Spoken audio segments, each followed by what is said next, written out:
అనుకున్నాడండి, నేను చానాలు బతుకుతా. అర్థమవుతుందా? అప్పుడేమైంది? ఇప్పుడేగా ఇల్లు కట్టింది, నేను ఇప్పుడేగా ఇల్లు కట్టింది. ఇంకా పిల్లగాలి పిల్లిలు కావాలి, ఇంకా మనవలు పుట్టాలి, ఇంకా చానాలు బతుకుతా. ఇదే మనిషిని తప్పుదారిలో పడేసింది. ఈ ఒక్క ఆలోచనే మనిషిని రాంగ్ సైడ్లోకి నెట్టేసింది.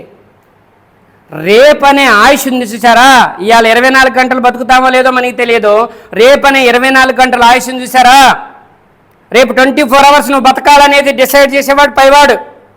నీ భూమి మీద ఉన్న సంపదతోని, నీ తెలివితోని, నీ జ్ఞానంతోని, నీ సైన్స్తోని, నీ కంప్యూటర్ తెలివితోనే నువ్వు దాన్ని డిసైడ్ చేయలేవు.